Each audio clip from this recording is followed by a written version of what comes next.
बगल में बैठ करके उंगली पकड़ करके चलने का हम जैसे लाखों लाखों कार्यकर्ताओं को सौभाग्य मिला।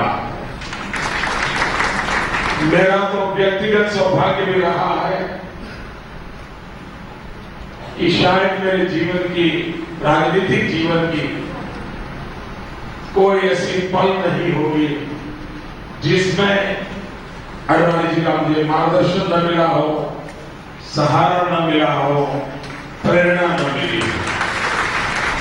और इसलिए अडवाणी जी के लिए जितना हम कर पाए वो कम है। पार्टी को यहां तक पहुंचाने वाली इस पूरी पीढ़ी के लिए हम जितना कर पाए वो कम है। और इसलिए ये हमारा सौभाग्य है कि इस चुनाव के माध्यम से हमें भारतीय जनता पार्टी की सेवा करने का अवसर मिलता है, भारत माता की सेवा करने का अवसर मिलता है, लेकिन साथ साथ अडवाणी जी की भी सेवा करने का सौभाग्य मिलता है।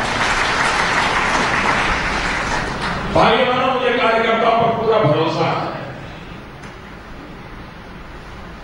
इस बार भी पहले से अधिक ताकत के साथ, अधिक मतों से अधिक मतदान करा करके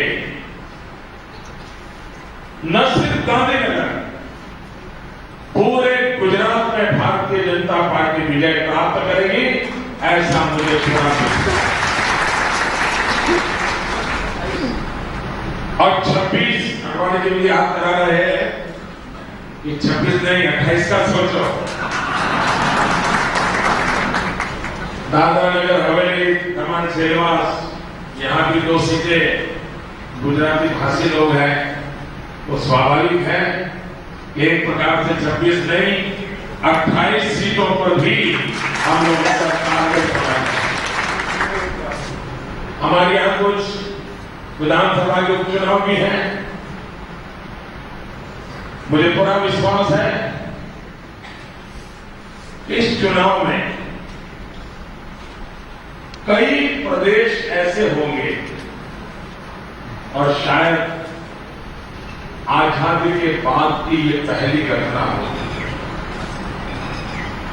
हिंदुस्तान के कई प्रदेश ऐसे होंगे जहां से कांग्रेस का एक भी व्यक्ति चुन करके नहीं आए।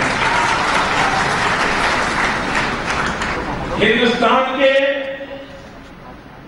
एक भी प्रदेश ऐसा नहीं होगा पूरे चुनाव में, कश्मीर से कन्याकुमारी, अटक से कटक, पूरे हिंदुस्तान में एक भी प्रदेश ऐसा नहीं होगा जहां पर कांग्रेस डबल डिजिट पार कर पाया।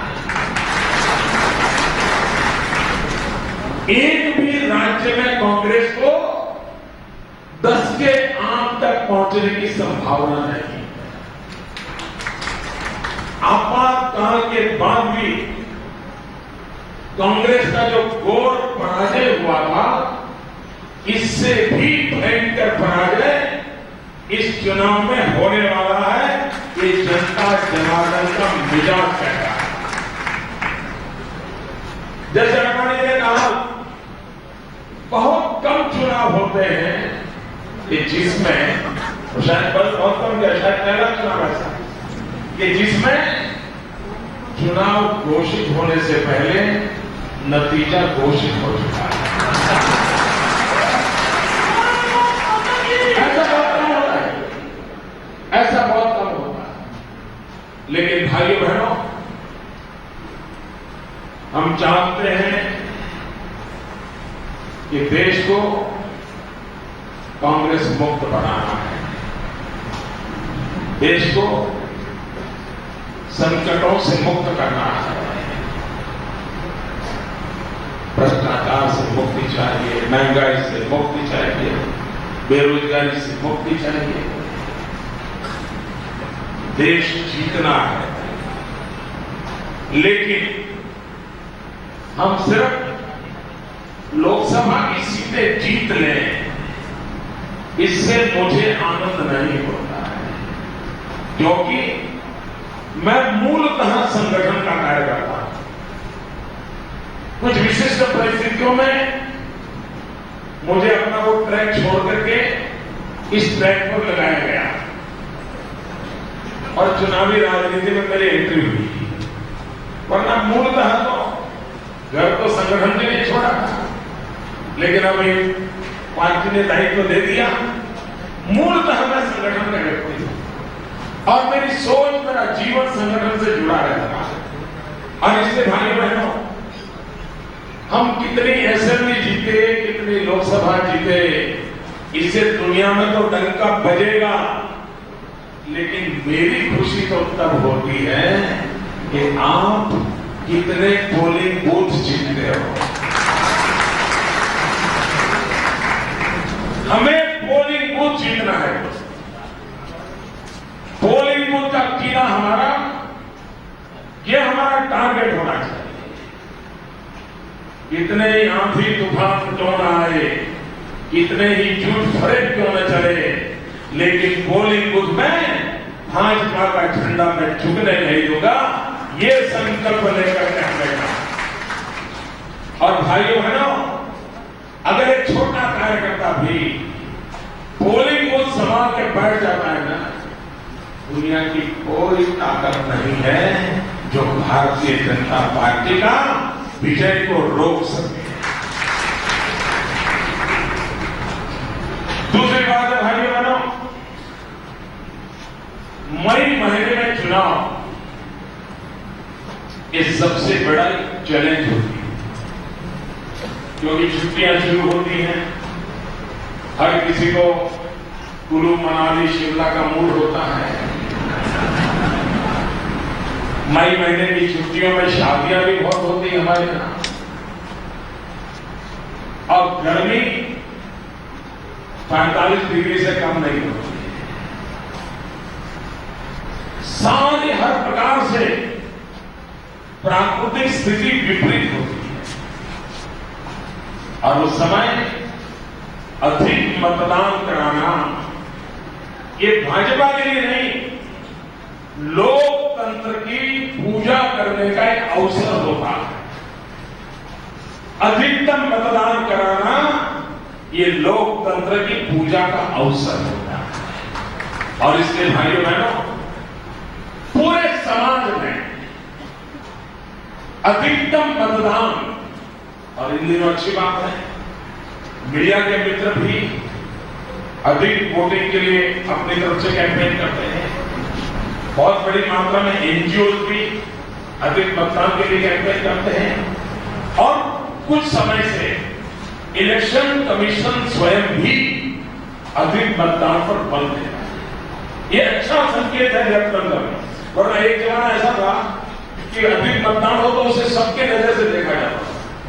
पहले ऐसे इलेक्शन कमीशनों के काम रहे कि कहीं ज्यादा मतदान हो गया तो उसको सबके नजर से देखा जाता था। इन दिनों इलेक्शन कमीशन का रवैया है अधिकतम मतदान। मैं मानता हूं ये स्वस्थ लोकतंत्र के लिए इलेक्शन कमीशन की भी भूमिका अच्छी है, सामाजिक संस्थाओं की भी भूमिका अच्छी है, सिविल सोसाइटी की भी भूमिका अच्छी है, मीडिया की भी भूमिका अच्छी है। हमने भी इसमें उपयोगी होना चाहिए, पूरक होना चाहिए। अधिकतम मतदान, अधिकतम पोलिंग बूथ पर विजय और भारी बहुमत से अडवाणी जी को विजयी बनाना है। गुजरात पर यूनियन टेरिटरी की सभी सीटों को जीतना है, लोकसभा भी जीतना है, असेंबली के उपचुनाव भी जीतना है। भाई बहनों, मुझे विश्वास है, देश भर का मैं माहौल देख रहा हूं। मैं कल उड़ीसा में था और आज मैं अडवाणी जी के नामांकन के बाद मध्य प्रदेश की तरफ जा रहा हूं। मैं ये इसलिए कहने का मन करता है कि कल मैं वैसे नॉर्मली उड़ीसा में बीजेपी माइनर पार्टी के ऊपर रही, सालों से हम लोग कोई ज्यादा नहीं करता। इस बार मैं हैरान था। कल राउरकेला में मेरी एक सभा थी। पहले भी मेरी एक बार वहां सभा हुई थी, करीब 300 लोग। इस बार उन्होंने सभा राउरकेला शहर से 8 किलोमीटर दूर एक खेत में रखे। वो जगह देकर के मेरा माथा फट गया। मैं कहा भाई, मैं गुजरात का, मैं भी इतना बड़ा मैदान रखने की हिम्मत नहीं कर सकता। आपने इतने बड़े मैदान को रखने की हिम्मत कैसे की? और जब मैंने वो सभा देखी, भाइयों बहनों, मैंने ऐसी सभा एक पार्लियामेंट की सीट, राज्य की नहीं, मैंने अब तक कभी कल्पना नहीं की है। वो दृश्य में राउरकेला में देखा, जहां भारतीय जनता पार्टी जिन राज्यों में हमारा दबदबा है उस रूप में नहीं है। और इसलिए मैं तो हैरान था, इस बार दक्षिण भी, पूरब भी अकल पे परिणाम देगा। और भाइयों बहनों, मैंने कहा एक प्रकार से कांग्रेस के इतने वर्षों के इतिहास में ये बुरे से बुरी हार कांग्रेस की। और ये अडवाणी जी ने कहा सही है, ये चुनाव कोई पॉलिटिकल पार्टी नहीं लड़ रही है, कोई उम्मीदवार नहीं लड़ रहा है। ये चुनाव जनता जनार्दन लड़ रही है, देश की जनता चुनाव लड़ रही है। और देश की जनता ने अपना परिणाम निर्धारित कर लिया है। हम सब अपना अपना दायित्व निभाए, अडवाणी जी को भारी बहुमत से विजयी बना करके हम गुजरात का गौरव अनुभव करें। इसी अपेक्षा के साथ आप सबको बहुत बहुत शुभकामनाएं। भारत माता की जय। भारत